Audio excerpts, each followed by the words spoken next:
പൗരത്വ ഭേദഗതി നിയമവുമായി ബന്ധപ്പെട്ട് രാജ്യം തിളച്ചു നിൽക്കുകയാണ്. പല വിഷയങ്ങളും ഇതിനിടയിൽ മാഞ്ഞു പോകുന്നു എന്നുള്ള യാഥാർത്ഥ്യത്തെ കാണാതിരിക്കാനും വയ്യ.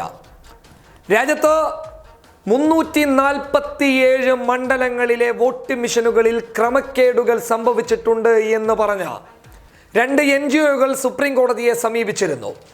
ഈ വിഷയത്തിൽ സുപ്രീം കോടതി ഒരു അന്വേഷണം പുറപ്പെടുപ്പിച്ച കാര്യം നമ്മളിൽ പലർക്കും അറിയാതെ പോയി എന്ന സത്യം തിരിച്ചറിയേണ്ടതുണ്ട്. അതായത് പൗരത്വ ഭേദഗതി നിയമവുമായി ബന്ധപ്പെട്ട വിഷയത്തിനിടയിൽ ഇത് മാഞ്ഞുപോയതാണ്. 347 മണ്ഡലങ്ങളിൽ വോട്ട് മിഷനുകളിൽ ക്രമക്കേട് സംഭവിച്ചിട്ടുണ്ട് എന്ന് പറയുമ്പോൾ അത് 2-3 വോട്ടിൻ്റെ അല്ല, മറിച്ച് ചില മണ്ഡലങ്ങളിൽ 1 ലക്ഷത്തിൽ കൂടുതൽ വരുന്ന വോട്ടുകളുടെ ക്രമക്കേടുകൾ കണ്ടെത്തിയിട്ടുണ്ട് എന്നുള്ളതാണ് പഠനത്തിൽ നിന്ന് വ്യക്തമാകുന്നത്. ഇത് ഗുരുതരമായിട്ടുള്ള ഒരു വലിയ വീഴ്ചയെ എടുത്തു കാണിക്കുകയാണ്. നമുക്കറിയാവുന്ന വിഷയമാണ്. രാജ്യത്ത് വോട്ട് മിഷനുകളിൽ അട്ടിമറി സംഭവിച്ചിട്ടുണ്ട്. എല്ലാ മണ്ഡലങ്ങളിലുമല്ല, ചിലയിടങ്ങളിൽ സംഭവിച്ചിട്ടുണ്ട് എന്ന് പറഞ്ഞ് ചില ഓൺലൈൻ മാധ്യമങ്ങൾ അടക്കം കൃത്യമായ റിപ്പോർട്ടുകൾ തിരഞ്ഞെടുപ്പ് കമ്മീഷന് നൽകിയതാണ്. എന്നാൽ തിരഞ്ഞെടുപ്പ് കമ്മീഷൻ ഈ വിഷയത്തിൽ ഒരു തരത്തിലും പ്രതികരിക്കാനോ അല്ലെങ്കിൽ ഈ വിഷയവുമായി മുന്നോട്ട് പോകാനോ തയ്യാറായിട്ടില്ല.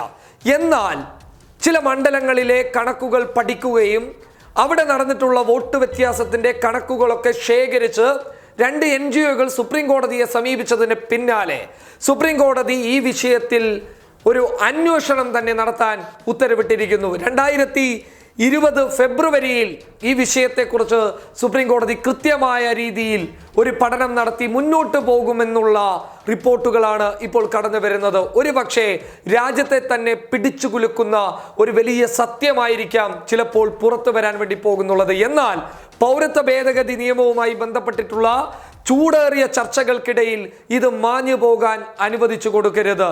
നമുക്കറിയാവുന്ന വിഷയമാണ്. ചിലയിടങ്ങളിൽ തിരഞ്ഞെടുപ്പ് നടക്കുന്ന സമയത്ത് തന്നെ ഒരു പാർട്ടിയുടെ ചിഹ്നത്തിലേക്ക് വോട്ട് പോകുന്ന ഒരു സമ്പ്രദായം നമുക്ക് കാണാൻ വേണ്ടി സാധിച്ചിട്ടുണ്ട്.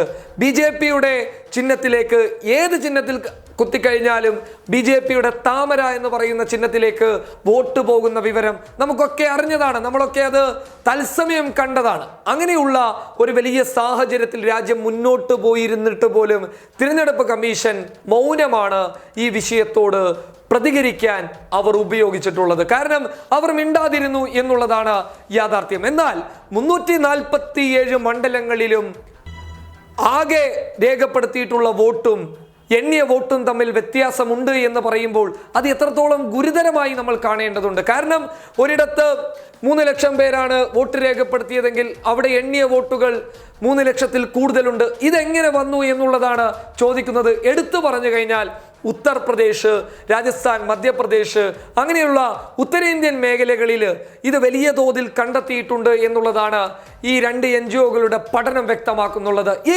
പഠനം കൃത്യമായ രീതിയിൽ അവർ തയ്യാറാക്കിയതാണ്. ഇതുമായി ബന്ധപ്പെട്ട് 2020 ഫെബ്രുവരിയിൽ സുപ്രീം കോടതി ചില തീരുമാനങ്ങൾ എടുക്കാൻ പോവുകയാണ്. എന്തായാലും നമുക്ക് കാത്തിരുന്ന് കാണാം. ഈ വിഷയത്തെ നമ്മളൊക്കെ വ്യക്തമായി പഠിക്കേണ്ടതുണ്ട്. ഇത്തരം വാർത്തകളെ നമ്മൾ കൃത്യമായി ഷെയർ ചെയ്യേണ്ടതുണ്ട്, പൊതുജനങ്ങളിലേക്ക് എത്തിക്കേണ്ടതുണ്ട്. 347 മണ്ഡലങ്ങളിൽ വോട്ട് മിഷനുകളിൽ ക്രമക്കേട് സംഭവിച്ചിട്ടുണ്ട് എന്ന് പറയുന്നത് അങ്ങനെ തള്ളിക്കളയാൻ പറ്റുന്ന ഒരു വിഷയമല്ല. രാജ്യത്തിൻ്റെ ജനാധിപത്യ വ്യവസ്ഥകളെ തന്നെ ചോദ്യം ചെയ്യുന്ന മാരകമായ അതിദാരുണമായ ഒരു സംഭവം തന്നെയാണ്. News desk public Kerala.